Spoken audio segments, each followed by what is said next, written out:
Sa mundong ito na hawak ng dyablo, yan ang sinasabi ng Bible. Ang mundong ito ay owner at hinahawakan ito ng dyablo temporarily. Ibig sabihin, nandito siya pero nandito rin ang Diyos. God is more powerful than Satan. Kaya niyang kontrahin yung gagawin ni Satan sa buhay ng mga magiging anak ng Diyos at papasakop sa Diyos. But walang out of control ang Diyos doon sa mga ayaw pasakop sa Diyos. At may time na binibigyan pa ng Diyos ng pagkakataon ang mga makasalanan na ayaw pasakop sa Kanya na mabuhay pa. Binibigyan lang sila ng chance ng more years na mabuhay. Pero pag namatay sila at pinutol na ng Diyos ang buhay nila, sila ay hindi ligtas ayon niya sa Roma 1:15. Ang diablong siya naghahari sa mundong ito. So marami rin siya mga anak dito. So maraming nadiktahan, nadaya na siya. Marami na ring namatay nung unang panahon, even in the Old Testament time, na nagpagamit sa diablo at sila ay hindi mga ligtas. Okay? So ilan lang ang naligtas na mga anak ng Diyos. Kaya nga many times ginunaw ng Diyos ang mundo at pinarusahan niya yung mga anak niya at hindi rin naligtas yung Israelita, yung bayang pinili niya sa alipin ni Abraham, Isaac at Jacob. Pero may naligtas kaunti lang din, pero marami ring mga talagang ibang lipi yung lumihis sa lahi ni Ismael na anak sa labas ni Abraham, na inanakan niya sa kanyang naging katulong.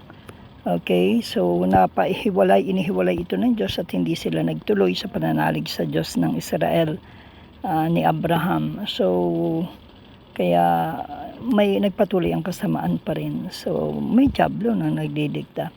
So ngayon, paano mo malalaman? Ang question is, paano malalaman ng isang tao sa mundong ito nung mga anak ng Diyos? Yung may anak ng Diyos, may espiritu ng Diyos, binabaan ng espiritu ng Diyos, ginagabayan ng Diyos, pinaninirahan ng espiritu ng Diyos yung katawan ng anak ng Diyos.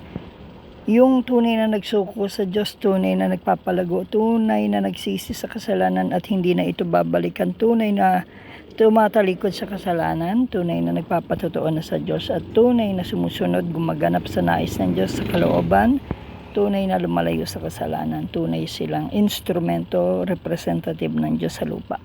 Okay, yan yung larawan ng anak talaga ng Diyos.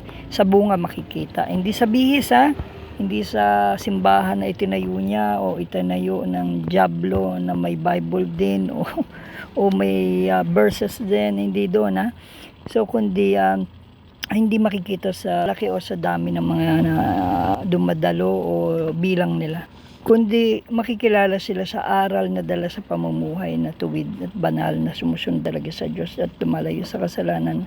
Yun talaga yung mga marka, signs ng tunay ng mga anak ng Diyos. So ngayon sila ay paano sila makikihalubilo, paano nila madidetect yung hindi tunay nilang kapatid. Okay, ganito yan. Mahalaga ho yun, madetect. Kasi kapag ang lagi mong kasama ay makamundo, ay yung makadiablo at hindi tunay na makadiyos, makakaapekto sila sa pamumuhay ninyo.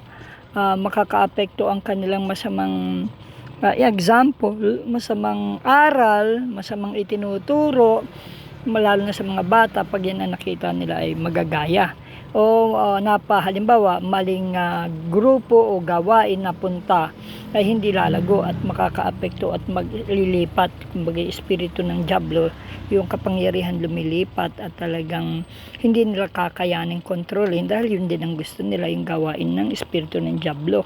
Kaya anak ng diablo nga ang tawag doon sa mga taong gano'n na ang lakad ay hindi anak ng kay Kristo at nagpapatuloy sa pagkakasala at hindi paglago at ayaw lumago at ayaw magpaakay sa tuwid o may espiritu ng Diyos o mga hindi kalakalang salita ng Diyos, ayaw nilang paakay doon, ayaw nila sa mga hindi bulag ng mga taga-akay o mga ngaral. Ang gusto nila yung bulag, ang gusto nila yung ayon sa tenga nila, ayon sa kaliligayan nila o makamundong buhay.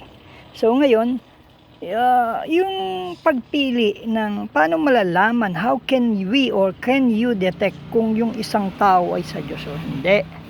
Kung yung kaharap mo na kumamay sa iyo, nagpakilalang kapatid, nagpakilalang mangangaral, pastor, ministro o kung ano pa man yan, ha?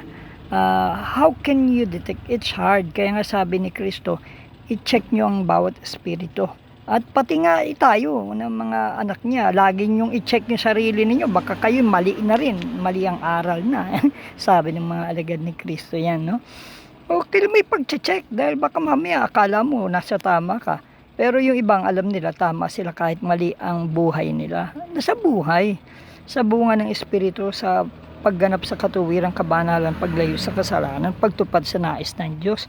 Yun yung sinasabi sa Mateo 7:21-23 na kailangan makita yung the character of godliness and holiness and perfectness, pagpapalago. Hindi man perfect ang katawan mo, but your mind, your doings ay going into perfection at talagang lumalayo ka, pina-perfect. You have the desire to ma-perfect ang actuation mo, ang behavior mo. Kaya may transformation, hindi pwedeng walang transformation, hindi pwedeng hindi nagbabago, hindi pwedeng hindi tumutuwid, hindi pwedeng iasa na sapagkat ako'y nasa katawang makasalanan. Kaya nga may way ng pagpapalago. Kung ayaw mo naman magpalago, ayaw mong gawin yung sinusunod, then you cannot be my disciple, sabi ni Christ. Okay? Hindi ka pwedeng kapatid ko rin kung nakikinig ka at di mo naman ginagawa ang aral o ipinamumuhay. Hindi pwedeng isa puso lang, talagang kailangan maisagawa. Put it into practice. And then yung mga nakakasama natin, makakamay, magpapakilala, tapos rapist pala, mangre-rape ng kabataan ninyo, o tapos makita mo mangre-rape ng mga hindi ho yung tunay na nagsuko. Okay, quote and quote, hindi pa ho yung tunay na nagsuko. Nagsuko man ng buhay pero hindi pa mababaw yung pagsuko ng buhay niya. Hindi niya alam kung na dapat lahat na. Ang alam niya konti lang. Ang alam niya kung ano lang may susuko niya. Pero hindi ganap po yun. Kaya may kaganapan ng ating pananampalataya. Sinasabi, ang kaligtasan natin may kaganapan na sinasabi rin nila Pablo, nila Pedro, doon sa kanilang mga alagad yan upang maging ganap ang inyong pananampalataya at wala pa tayo sa kaganapan unless na pag namatay na tayo. Kung naganap natin na tama ay tayo ay maliligtas. Pero kung nabubuhay tayo, hindi naman natin ginagawa yung tama, di tayo nagko-correct, di tayo nagbabalik ng ninakaw natin, hindi tayo tinatalik din yung kasalanan, hawak pa natin ang kamunduhan ng immorality, at hindi tayo tunay na nagsisi at di natin kinokorek, hindi natin itinutuwid, then hindi nagsisi naman na ako. Kung tunay ka nagsisi, you have to correct, iiwanan mo yung kasalanan, hindi mo kakapitan, tatalikuran mo ang kasalanan. Yan ibig sabihin ng pagtalikod sa kasalanan, hindi ka nagpapatuloy, kinokorek mo yung wrong na doings mo, na pamumuhay mo, na ungodly, na immorality, pagnanakaw, pagpatay, pag-aangkin ng hindi sa'yo. I mean, maski pa godly things yan na inangkin mo, basta't hindi sa'yo yan. Hindi sa'yo nakatoka, naka-assign yan. Itiniwala sa'yo, kinakailangan mo ibalik. Or else, diyan naririndi ang Diyos sa mga hypocrite na mga taong nagpapanggap pero mapag-angkin at hindi gumawa ng sarili nilang mga gawain, o di kaya mapang-angkin o magsikap na magkaroon ng sariling lupa o bahay na pinagnanasaan nila yung bahay o lupa ng iba sa pagiging switik na pamamaraan ng pakikipagtransaksyon, bantay sa lakay o mga kinakaibigan para interest niya pala yung lupa. Pag napasa kamay na niya na isang ay kakanyanahin na yun. Or pag nag-iinteresan yung mga bagay na makamundo. So, paano nga kasi yun nga, sa buhay na ito, maraming tao na double standard, compromising sila. Yung Diyos nila ang Diyos, daw, and at the same time, Diyos nila ang Diablo, daw. tunay na naglalasing, nagiinom na ayaw na pamumuhay, makamundo ang kanilang buhay, ang bibig nila ay makamundo ang biruan, masama ang patutuo, lalong walang naniniwala. Yan yung mga coarse joking, yung mga mahahalay na salita, mahahalay na buhay. Then, double standard sila, maka-Diyos na maka-Diablo. Kaya nga sabi sa unang Juan 3, merong anak ng Diyos at ma-Diablo, at makikita ito sa buhay nila, magkaiba. Kumbaga, tupa at kambing. Hindi yung may sungay, pero inihalin tulad sa tupa at kambing. Yung kambing, di ba, may sungay. So, masama yung pamumuhay. Yung tupa, mabuti ang pamumuhay. Ginaganap inayos ng Diyos. Sila yung tunay na tupa. Dito sa mundong ito, oo, nandito tayo sa mundong makasalanan, makamundong buhay, punong-puno ng kasalanan, kabi-kabila. Mas marami kasi ang hindi maliligtas yung mga taong nasa kasalanan. So, kailangan marunong tayong umiwas, marunong tayong mag-reject sa evil, sa diablo. Do not conform to the pattern of this world. Huwag kayong kaayon sa takbo ng masamang sanlibutan ito. Tayo ay resist the devil and tanggihan ng diablo. Parang kay Jose na anak ni Jacob, nang tuksoin siya ng asawa ng kanyang amo na si Potiphar, tumanggi siya, tumakbo siya. I mean, we have to resist the devil, tatanggihan. Do not give the devil a foothold. Huwag natin bibigyan ng pagkakataon ang diablo. Ang nangyayari sa iba, pumupunta mismo tayo sa kwadra o baluarte ng mga makasalanan. Alam nating may bisyo doon, merong masama, merong pananakit ng katawan, may hazing doon, punta tayo doon. Tapos mamatay tayo, tapos tayo ay nakagawa ng pinagawa sa ating hindi tama, ayaw ng Diyos sa katawan o ayaw ng Diyos sa iba na ipinagagawa natin, pinagmamaliputin natin, sinasaktan natin ibang tao, o tayo ay pumupunta. It's our decision, hindi decision ng Diyos yan, decision ng diablo yan, natuksoin ka. Pero dapat ikaw ang magdidesisyon. Kung paano nga si diablo, si Satanas sa langit ay mayroong sariling isip, si Eva at Adan meron. Pinili pa rin nila yung ayaw ng Diyos.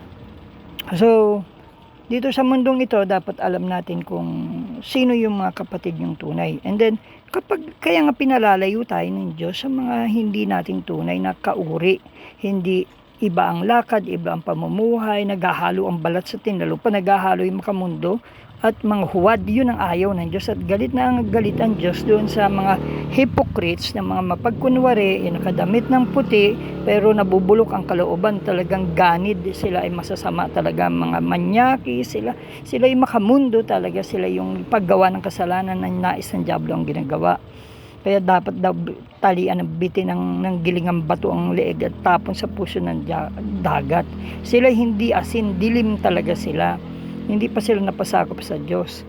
Okay? Kaya maraming iba nung huli nagtunay na nagsuko, nakabalik at nakapaglingkod pa, na ituwid yun dapat. Naging bakla, sila napaputol pero nagbalik lalaki. Yung mga babae naging tomboy, tunay na nagbalik dahil nakilala nila ang tunay na Diyos na kumikilos sa buhay nila nung sila ay tunay na nagsuko. At nakita lang walang maidudulot ito, walang kapayapaan, yung katanyagang karangyaan, kapangyarihan, corruption. Wala, iniwan nila yung babae, lalaki, sexual, iniwan nila because nais nila maligtas, nais nila sumunod na sa Diyos. Nakahabol pa sila, nakapaglingkod, naging tapat hanggang wakas. Sa mundong ito, gaya nga sinasabi natin, maraming mga huwad, maraming hindi tunay na sumusunod sa Diyos. Pag napadikit tayo doon, ang inaakala ng mga tao kapareho. Kaya nga sabi ni Diyos, huwag kayong kakamay, huwag kayong makikikain.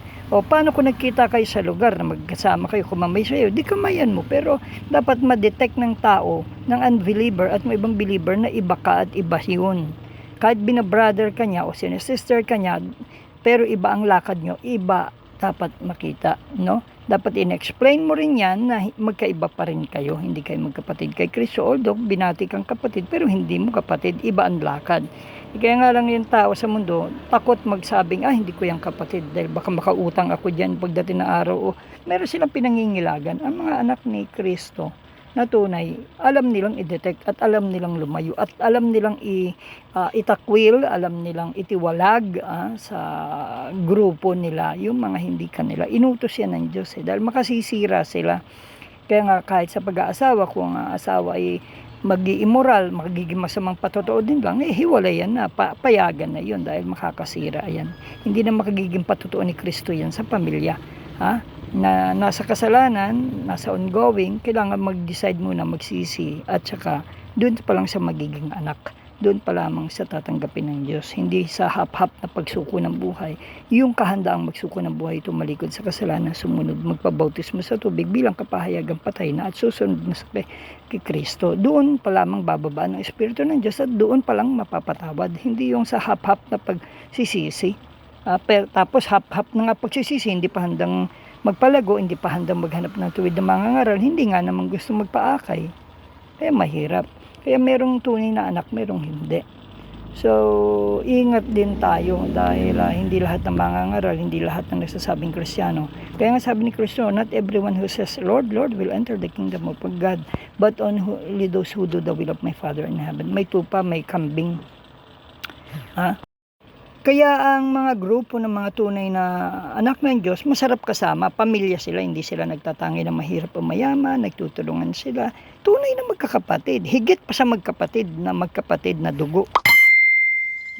Higit pa sa magkapatid sa dugo. Yan ang tunay ng mga magkakapatid, hindi nagtatangi, hindi may mataas, hindi pareho sila, mayaman man, katulong man, Panginoon man, o siya man ay amo, ganun. Iisa silang anak ng Diyos. Iisa ang espiritu nila, isa. Walang nagtatangka, walang nagnanakaw, walang nag-i-interest. Lahat sila ay itinuturing na ang anumang kanila, yaman nila, itinuturing sa kapatid nila.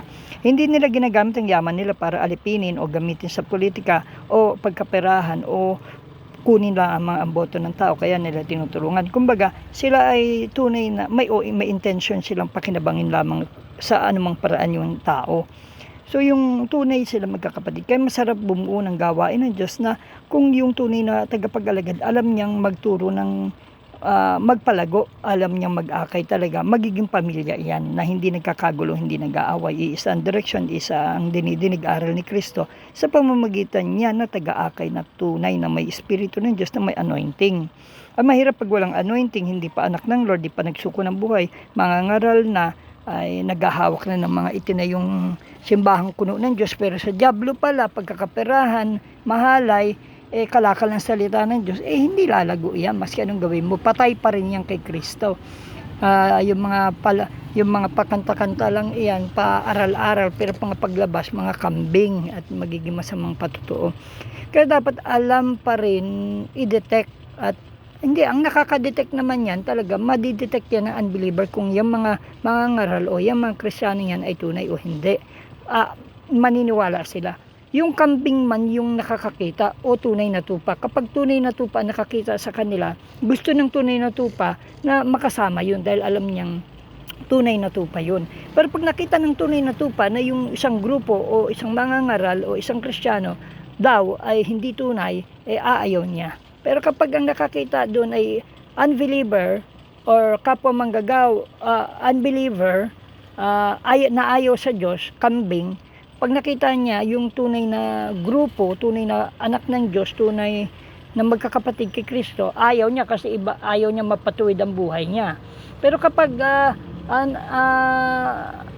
yun nga, ganun ang paningin. Kaya kahit mga hindi pa nakakilala sa Diyos, hindi pa tupang nakabalik o kambing na ayaw bumalik, ay alam din niya, makikita sa buhay ng tao. Let your light shine before men that they may see your good deeds and praise your Father in heaven. Kailangan nakikita ito dapat sa buhay ng mga tunay na anak ng Diyos na mga magkakapatid kay Kristo na tunay sila upang maluwalhati ang Diyos at makakaakay sila dahil nakikita ang mabubuting gawa, hindi masasamang gawa.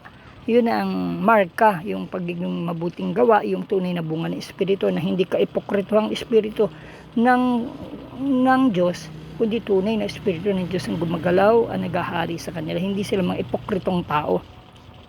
Hindi sila maganda lang sa labas, pahuli-huli, pero sa katotohanan ng buhay sa pamilya, pag uwi sa bahay, malademonyo na naman. Tunay silang mga anak ng Diyos na nakikita ng anak, ng community, ng eskwelahan, ng trabaho nila, ng kapwa nila, katrabahador sa sama sila nagtatrabaho o kanegosyo.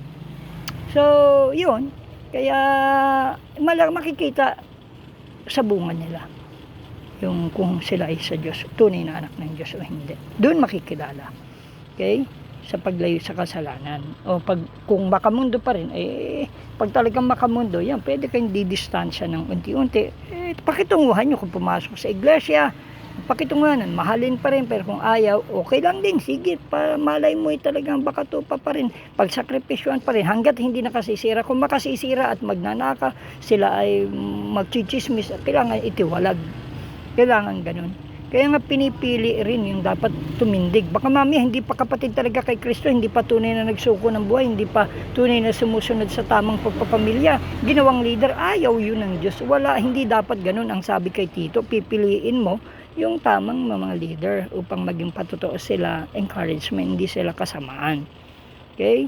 So, madidetect, nandyan naman po sa Bible yung aral ng kung paano madidetect kung sino at hindi. Madali lang magsabi nga kay Kristyano, tapos nang re-rip, nanggagasa, nagnanakaw. Hindi, walang taong na kay Kristyano nagpapatuloy sa kasalanan. Yan ho yun. Kaya kahit may pinatanggap ka sa Panginoon, kahit ikaw ay mangangaral o tunay na lingkod ng Diyos at tag-aakay, tinanggap pero hindi mo nakikitang lumalakad, hindi mo pa yan tunay na kapatid kay Kristo. Nagsuko lang yan ng buhay pero hindi pa lumalakad kay Kristo, hindi pa buong buhay sinuko, hindi pa whole life hindi niya tunay na dininay ang kanyang sarili at kalimutan ang sarili at si Kristo ang masunod na maghari na ang Panginoong Kristo sa kanya. Siya pa rin naghahari o Diablo na nais ng Diablo na gawin niya, ang ginagawa pa rin niya because gusto niya rin yun. Kaya ganun ho yun. Doon natin madidetect at doon natin malalaman kung anong uri ng pakikitungo ang gagawin natin sa kanila. Okay? At so I hope may natutunan tayo na ganun ho, hindi lahat ng nagsasabi kapatid mo. Kaya ako very seldom din ako tumawag ng kapatid. Minsan may mga nagtatanong, Brother Seng, sabi niya, sa palagay mo sino pa dito yung, di tingnan mo yung buhay base sa word of God. Kung sila ay tunay, mapagmahal, tunay sila sa loob ng bahay, sa labas, tunay silang hindi makamundo, hindi sila makamaterial, hindi sila simple lang sila, nagtatrabaho lang ng matino, hindi corrupt, hindi magnanakaw, hindi sila immoral, no, tunay, yan ang mga anak ng Diyos. Kapag sila nasa kasalanan pa, hindi pa tunay yan. Hindi pa nila iniiwanan ng kasalanan. Hindi pa tunay na nagsuko ng buhay para sumunod. Ganun lang yung kasimple.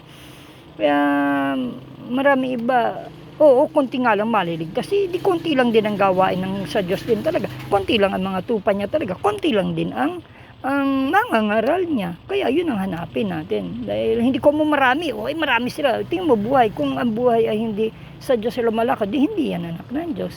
Kung meron man dyan, baka isa, dalawa, tingnan mo kung nabubuhay. Tutukan mo mabuti kung nabubuhay. Baka hindi rin, nahawa na rin. Baka hindi na rin pala tupa. Baka isa rin sa tumalikod. Kaya kailangan alam natin yung signs, yung marka ng pagiging tunay na anak ng Diyos, tunay na kapatid kay Kristo. God bless you.